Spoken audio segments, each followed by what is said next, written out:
इस वक्त अगर आपके 500 बच्चा पास आउट हो रहा है मेडिकल के डिपार्टमेंट में, जॉब तो 500 को नहीं मिलती। तो इसको आप किस तरह से देखते हैं कि जो इस वक्त इम्बैलेंस हुई हुई हैं चीज़ें? हालांकि मेडिकल में इस वक्त ज़रूरत है डॉक्टर्स की, लेकिन पोजीशंस इतनी मौजूद नहीं होती, फिर वो जाके प्राइवेट में जाता है, फिर वो पैसे का जो डिफरेंस आ जाता है, 1.5-2 करोड़ रुपया लगा के एक प्राइवेट उसमें बनता है डॉक्टर, जब उसको फील्ड में आता है तो 40-50 हज़ार की नौकरी मिलती है। तो इस चीज़ को आप किस तरह से देखते हैं?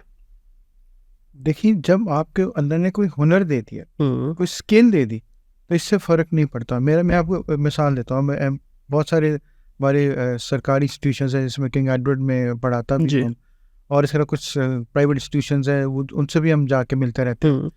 जो बंदा स्किल्ड है, चाहे जी। वो इंजीनियर है, डॉक्टर है, जिसके पास अपना स्किल प्रोफेशन है, वो भूखा नहीं जाएगा कहीं। बेशक। लेकिन चीज़, हमें ये कॉन्सेप्ट क्लियर करने की ज़रूरत है कि नौकरी ही सारा कुछ नहीं है।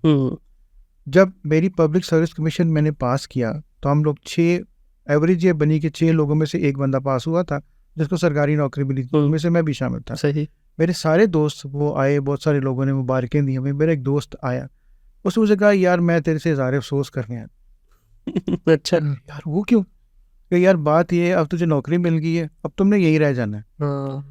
जिसको नौकरी नहीं मिली उसने वो बाहर वाला एग्जाम देना और सब ने बाहर चले जाना, और तुम यहीं बैठे रह जाओगे इसी नौकरी के चक्कर में। सही सही। क्योंकि नौकरी तुम्हें एक ऐसा नशा लग जाएगा कि तुम कोई और काम करने के काबिल नहीं रहोगे। नहीं रहोगे, खासतौर पे गवर्नमेंट की नौकरी। मेरी जो 90% क्लास है इस वक्त, वो अमेरिका में है या यूके में है, और वो अपनी जगह पे माशाल्लाह सेटल है। उन्होंने अपने, कईयों ने तो अपने जहाज भी रखे हुए हैं। माशाल्लाह। हम यहाँ पे जहाज सड़कों पे फिरते देख सकते हैं, हम नहीं रख सकते।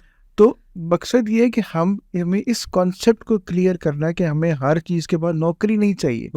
ये आप जैसे लोग जो एंटरप्रेन्योर्स है, ये बता सकते हैं, या तुम अपनी प्रैक्टिस भी शुरू कर सकते हो, अपना काम शुरू कर सकते हो। ये तो इन्वेस्टमेंट है, चाहे आप टाइम की इन्वेस्टमेंट कर लें, चाहे आप पैसों की इन्वेस्टमेंट कर लें। सो मेरे ख्याल में ऐसी कोई नहीं कि कोई भूखा कोई भी नहीं मरता। सिर्फ हम उनको बेरोजगार कहते हैं जिनको सरकारी नौकरी नहीं मिलती। कोई भी डॉक्टर भूखा नहीं मरता, कोई इंजीनियर भूखा नहीं मरता। तो इसलिए ये कॉन्सेप्ट चेंज करें कि नौकरी नहीं मिलती, नौकरी से मुराद सरकारी नौकरी। हाँ जी। आप अपनी एफर्ट करें, अल्लाह आपको बहुत कुछ देता है। बिल्कुल।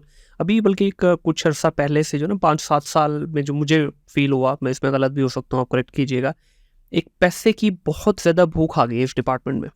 पहले इस शोबे को बड़ा मुकद्दस शोबा समझा जाता था कि मतलब ठीक है, पैसा तो सबने कमाना है, सबकी ज़रूरत है, लेकिन इसको खिदमत खल्क समझ के भी किया जाता था कि ठीक है, पेशेंट आ रहा है, उसको प्रॉपरली एंटरटेन किया जा रहा है, उसकी एक बात सुनी जा रही है।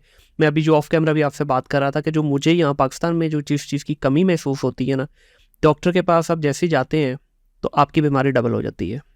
जबकि अगर आप बाहर का कॉन्सेप्ट देखें तो जब तक आप मरने के करीब नहीं आ जाते, ना तो आपको मेडिसिन दी जाती है, ना आपके साथ कोई इस किस्म की कोई बातें की जाती हैं। वहाँ प्रॉपरली आपको एजुकेट किया जाता है एक काउंसलिंग सेशंस के थ्रू। यहाँ पे पूरा भर के पलंदा आपको मेडिसिन का दे दिया जाता है। सबसे पहले तो एंटीबायोटिक लगाई जाती है यहाँ पे, और दूसरा बिहेवियर आप डॉक्टर्स का जो माजरत के साथ देखने में आता है, जितना बड़ा डॉक्टर उतना ही बिहेवियर के अंदर जो है ना आपको जो है नेगेटिविटी नज़र आएगी।